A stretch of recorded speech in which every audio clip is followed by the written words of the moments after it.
G20 summit के सफल आयोजन को लेकर बीजेपी मुख्यालय में प्रधानमंत्री नरेंद्र मोदी का अभिनंदन, फूलों की बारिश से हुआ भव्य स्वागत।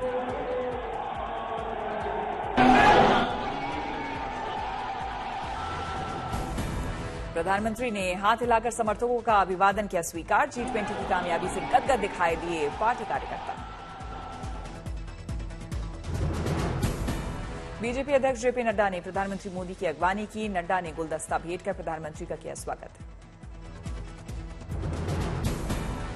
बीजेपी मुख्यालय में मनाया गया G20 की सफलता का जश्न। बीजेपी कार्यकर्ताओं में दिखा जोश, मोदी मोदी के लगे नारे।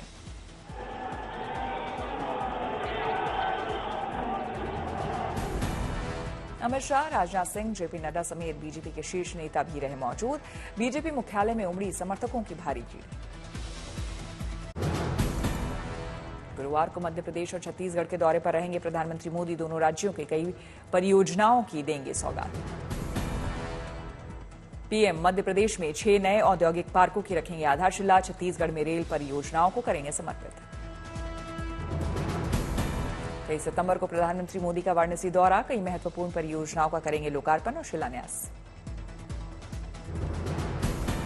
अंतर्राष्ट्रीय क्रिकेट स्टेडियम की पीएम मोदी देंगे काशीवासियों को सौगात। अटल आवासीय विद्यालय का करेंगे उद्घाटन। काशी सांसद समारोह के समापन कार्यक्रम में शामिल होंगे पीएम मोदी। कमिश्नर ने दी जानकारी। कैबिनेट मीटिंग के बाद बोले केंद्रीय मंत्री अनुराग ठाकुर, प्रधानमंत्री मोदी के नेतृत्व में G20 का आयोजन रहा सफल। इकोनॉमिक कॉरिडोर G20 की बड़ी उपलब्धि। G20 सम्मेलन की सफलता पर प्रधानमंत्री मोदी को बधाई देने के लिए प्रस्ताव पारित। केंद्रीय सूचना प्रसारण मंत्री अनुराग ठाकुर ने दी जानकारी। नई दिल्ली घोषणा पत्र में सहमति बनाना भारत की बड़ी ताकत। बायोफ्यूल्स अलायंस का गठन बड़ी सफलता। दुनिया में एजेंडा तय करने में अहम भूमिका निभा रहा भारत। G20 के सफल आयोजन की भारत ही नहीं पूरे विश्व में चर्चा। 2025-26 तक महिलाओं को दिए जाएंगे 75 लाख नए गैस कनेक्शंस। उज्ज्वला से महिलाओं के स्वास्थ्य में हो रहा है सुधार। 4400 ई सेवा केंद्र खुलेंगे। ई फाइलिंग और ई पेमेंट पर सरकार का जोर। ई कोर्स मिशन मोड के फेज 3 को दी गई मंजूरी। डेटा के स्टोरेज के लिए क्लाउड स्टोरेज की व्यवस्था। ट्रैफिक चालान के लिए वर्चुअल कोड की व्यवस्था। केंद्रीय मंत्री अनुराग ठाकुर का विपक्षी गठबंधन इंडिया पर हमला। बोले पिछली बार भी हुआ था गठबंधन, लेकिन क्या हुआ था सबके सामने।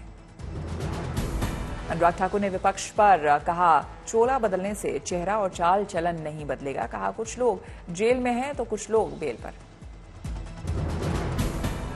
सनातन के अपमान पर अनुराग ठाकुर ने कहा आखिर चुप क्यों हैं सोनिया और राहुल। अनुराग ने पूछा कि ऐसी भी क्या मजबूरी। बीजेपी मुख्यालय में केंद्रीय चुनाव समिति की बैठक में जमकर हुआ मंथन। मध्य प्रदेश की 40 सीटों पर उम्मीदवारों के नाम पर चर्चा। गुरुवार को बीजेपी मध्य प्रदेश में 35 से 40 उम्मीदवारों के नामों की सूची कर सकती है जारी। 39 सीटों पर उम्मीदवारों के नाम की घोषणा पहले ही कर चुकी है बीजेपी। विशेष सत्र से एक दिन पहले नए संसद भवन में होगा ध्वजारोहण। 17 सितंबर को प्रधानमंत्री मोदी, ओम बिरला और उपराष्ट्रपति रहेंगे मौजूद। विपक्षी गठबंधन में उठापटक के बीच विदेश दौरे पर ममता बनर्जी। दुबई एयरपोर्ट पर श्रीलंका के राष्ट्रपति से ममता बनर्जी की मुलाकात। श्रीलंकाई राष्ट्रपति रानिल विक्रमसिंघे के सवाल पर बोली ममता बनर्जी, जनता का समर्थन मिला तो आगे हम सत्ता में जरूर आएंगे। अयोध्या में राम मंदिर निर्माण के दौरान खुदाई में मिले अवशेषों की तस्वीरें जारी। श्री राम जन्मभूमि तीर्थ क्षेत्र के प्रमुख चंपत राय ने ट्वीट किया वीडियो। चंपत राय ने अवशेषों को दिखाते हुए सोशल मीडिया पर लिखा खुदाई के दौरान मिले पुराने मंदिर के अवशेष, इनमें कई मूर्तियां और स्तंभ भी शामिल। श्री राम म्यूजियम में है। राम जन्मभूमि में मिले अवशेष। राम मंदिर के मुख्य पुजारी आचार्य सत्येंद्र दास ने कहा प्रत्यक्ष को प्रमाण की जरूरत नहीं होती। राम जन्मभूमि में 2002 में एएसआई को मिले थे अवशेष। बलुआ पत्थर की शंकर और विष्णु की कई प्रतिमाएं भी साक्ष्य के रूप में म्यूजियम में मौजूद। मध्य प्रदेश के सीएम शिवराज सिंह चौहान ने ट्वीट पर लिखा मंगल अवसर पर प्राप्त हुए प्राचीन मंदिर के अवशेष, सत्य कहां छिपता है। खुदाई में मिली करीब 15 मूर्तियां शिलाओं पर दिख रही हाथ की बारीक कारीगरी। अवशेषों को श्रद्धालुओं के दर्शन के लिए भी रखा जाएगा। चंपत राय के ट्वीट पर बोली कांग्रेस प्रवक्ता सुप्रिया श्रीनेत, राम के नाम पर लिए गए चंदे में हुआ घोटाला, उस पर क्यों नहीं बोलते चंपत राय। समाजवादी पार्टी के सांसद शफीकुर रहमान का बयान, चंपत राय कुछ भी कहे वहां मस्जिद थी और मस्जिद ही रहेगी।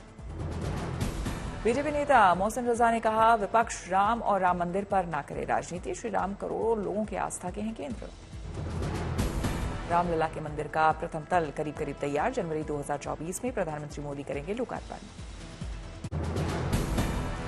भारतीय वायुसेना की बढ़ती ताकत, भारत को मिला पहला C-295 military transport aircraft. Spain के सेविल में एयरबस ने भारतीय वायुसेना प्रमुख को सौंपा C-295 विमान।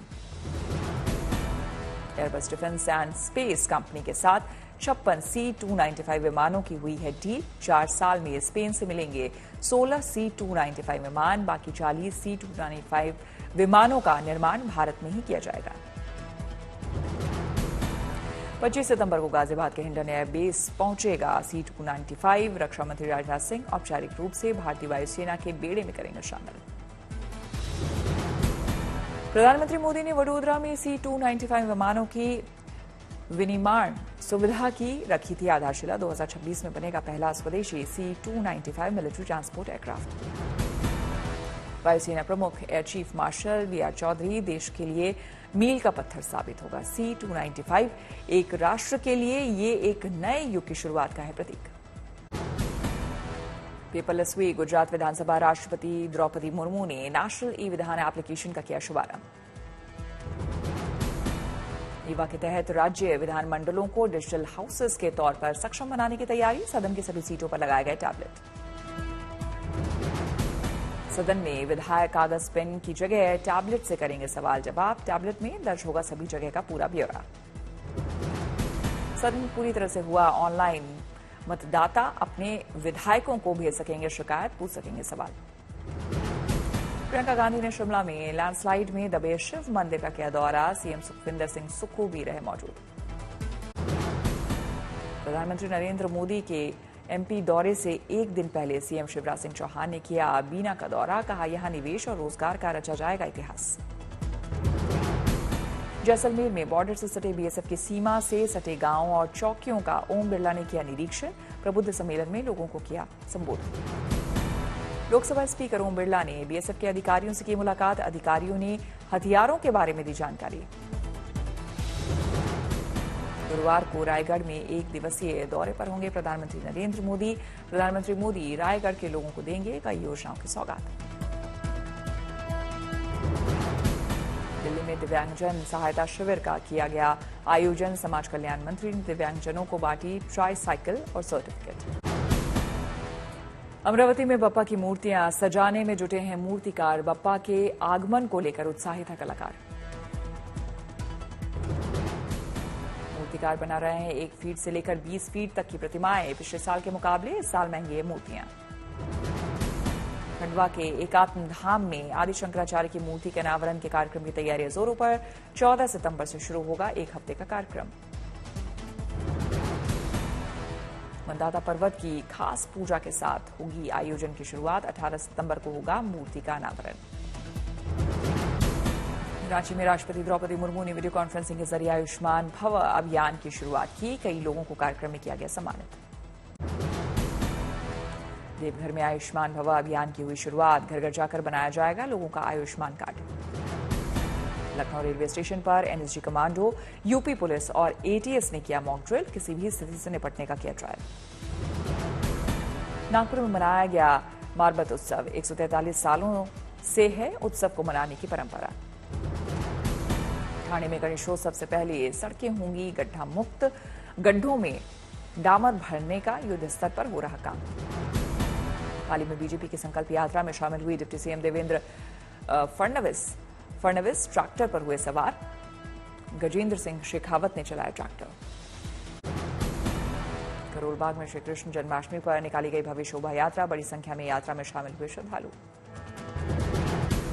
शोभा यात्रा में शामिल वाहनों पर गुब्बारों से की गई सजावट, रथ पर सजाई गई कान्हा जी की मूर्ति।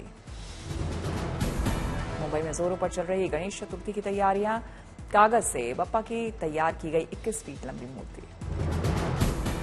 मूर्ति पूरी तरह से इको फ्रेंडली है। पानी में घुलने में लगेंगे 4 घंटे। हमीरपुर में टीचर दंपति कर रहे हैं गन्ने की जैविक खेती। एक बार की खेती से 5 साल तक होगी मोटी कमाई।